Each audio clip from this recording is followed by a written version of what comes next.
Muy bien, estamos listos para una nueva entrevista. Nos acompaña Marcos Ibaceta, él es expresidente de la Sala Penal para casos de terrorismo y por supuesto le damos la bienvenida. Señor Ibaceta, ¿qué tal? Muy bien, muchas gracias por la invitación. A usted muchísimas gracias por acompañarnos. Vamos a hablar justamente sobre una noticia que es titular, por supuesto, en todos los medios de nuestro país, y es que han condenado a cadena perpetua a Abimael Guzmán, a la cúpula senderista, por el caso Tarata. En principio, ¿cuál es su balance sobre el tratamiento de este caso? O la sentencia, ¿no? La resolución. No, la sentencia me parece bien estructurada y era lo que se esperaba y lo que debería ser. Muy bien. Ahora, el que se haya demorado demasiado, eso sí nos tiene que llevar a un análisis profundo. ¿De cuánto tiempo estamos hablando en promedio? ¿Año y medio? Del 92 en que fue capturado Abimael claro. Guzmán. Estamos hablando, si hablamos solo del juicio, del proceso, son año y medio, sí. Pero estamos hablando de algo que pasó en julio de 1992. Así es, julio del 92. Y para aprender la historia, ¿no? Cuando Sendero inicia su acción armada, no teníamos legislación antiterrorista. A trompicones se fueron modificando reglas y eso generaba que el Poder Judicial no supiera por dónde caminar y todos salían libres. Recién, y lo paradójico fue que mientras se agravaban las penas de terrorismo, en el 91 se promulga el Código Penal, donde redujo todas las penas. También terrorismo. Entonces después se tuvo que hacer una modificatoria. Es ahí que en 1992 ha sido un año muy especial, donde hay que ver lo bueno, lo malo y lo feo, ¿no? Sí, claro. Porque se produjo, de manera frontal, además, se produjo el autogolpe, pero también se promulgó la ley antiterrorista, donde el mínimo de pena para el terrorismo era 20 años y la cadena perpetua. Porque si no se hubiera modificado eso, no hubieran podido imponerle cadena perpetua. Estaría en 25, 20 años, 18 años, 19 años. Entonces, no aprendimos eso. Bueno, en el 92, y justo en julio se produce Tarata, cuando está libre Abimael Guzmán y su comité central, y a él se le captura en septiembre. Entonces, es muy especial ese año en la lucha antiterrorista. Que discutan políticamente es otro tema, ¿no? Es otro tema. Pero se le condenó a Abimael Guzmán y lo que sostienen ellos es que por autoría inmediata ya él es responsable de todo. Cuando hablamos de autoría inmediata estamos hablando de autor intelectual. No.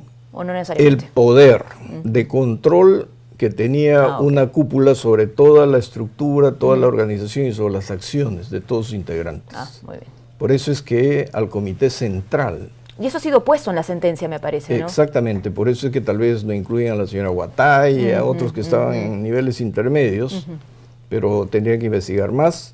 Pero el comité central sí, por una simple razón. Todo lo que conocemos, todo lo que hemos conocido en los procesos, apuntaba a que nada se hacía sin que el comité central lo aprobara. Claro. Entonces había estratos y conductos por donde se elevaban los planes, y en el comité central decidían si se hacía, no se hacía o corregían. Y por el mismo conducto, y ahí venía Giovanca Pardavé, después la reemplaza Marta Guatay, etcétera, para la ejecución. ¿Esto por qué? Primero para el control desde la cúpula, y segundo para sus datos estadísticos, cuando hicieran sus evaluaciones, en sus congresos, y en la época donde lo detuvieron estaba organizando un congreso. Entonces, ¿dónde está el llamado de atención? Porque seguramente que este proceso ellos lo van a impugnar, van a ir a la Corte Suprema. Esto no es ajeno al proceso político, porque cuando cae Abimael Guzmán, nos olvidamos que él es autor de la ideología esta que se llama Pensamiento Gonzalo, y era la cabeza de la organización, y su prédica era que la organización dependía de la cabeza, el núcleo central. Por eso es que el GEIN va a parar la cabeza, porque cayendo la cabeza se desmoronaba todo. Pero se olvidaron que es un estratega y que hace sus cosas pensándolo bien. Entonces, desde la cárcel, él empezó a generar acciones para liberar a su gente y lo lograron. Nos desmoronaron todo el sistema. De 11.300 presos, solamente quedan 300. Y la pregunta es, ¿dónde están, verdad? Sí. ¿Dónde están? Entonces, a partir del 2004, los agentes de seguridad, la policía, sabe que están en plan de reconstitución. Y la reconstitución es política y militar. y con infiltración social, pero manteniendo su clandestinaje. Nosotros nos hemos descuidado.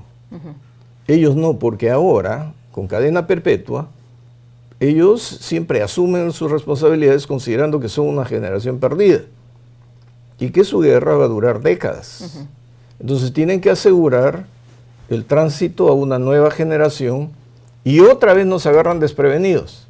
Bueno, porque es un tema del que no se habla. Si no tenemos una sentencia de por medio, si no tenemos un titular que así lo pronuncie, lamentablemente no se está hablando de eso que usted menciona, ¿no? O este proceso de reconstitución, que puede ser además, o es ya una amenaza a nuestra democracia, sí, ¿no? Porque debe llamar y a nuestras nuevas generaciones. Debe llamar la atención porque Osman Morote y Margot Liendo, a sabiendas de que iban a ser condenados, concurren.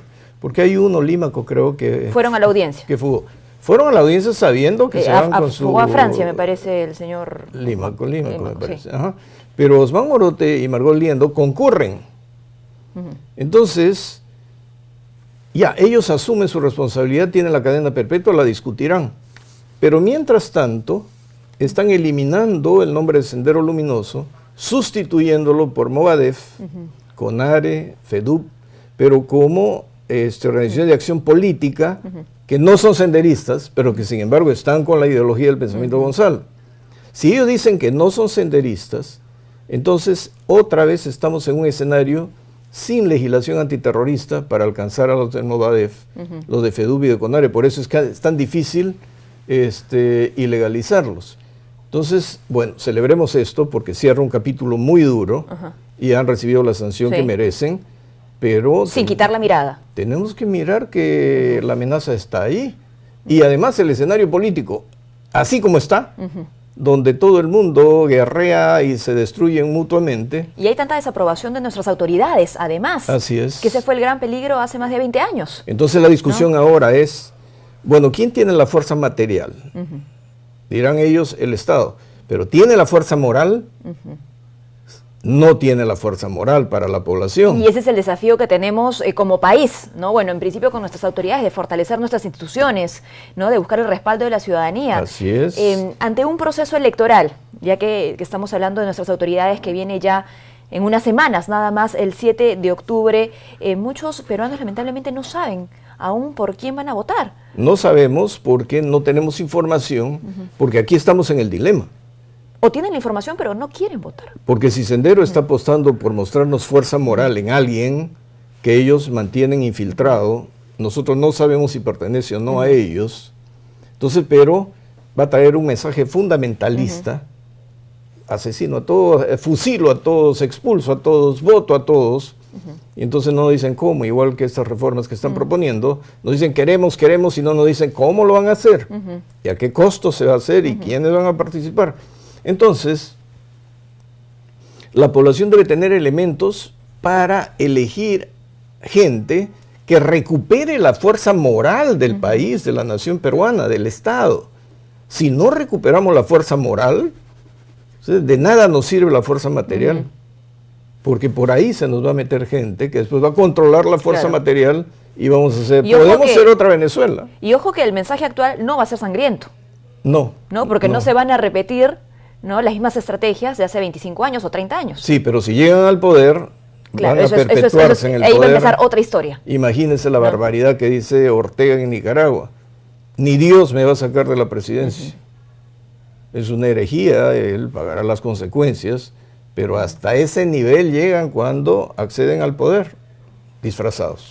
Tenemos los ciudadanos la responsabilidad de mirar nuestro país, mirar también otros países, porque están allí los referentes, tan cerca, tan vecinos, ¿no? ¿Le parece en ese sentido que los ciudadanos de hoy, los peruanos de hoy, somos distintos a los de hace 30 años? A nivel, no sé si contestatario o de conocimiento también sobre la realidad, porque claro, hace 30 años muchas veces no se sabía lo que pasaba al interior del país. Pero yo creo que son peor. ¿Peores? ¿En qué sentido? Que tenemos una generación a la que no le importa nada. Lo trivial es su pasatiempo.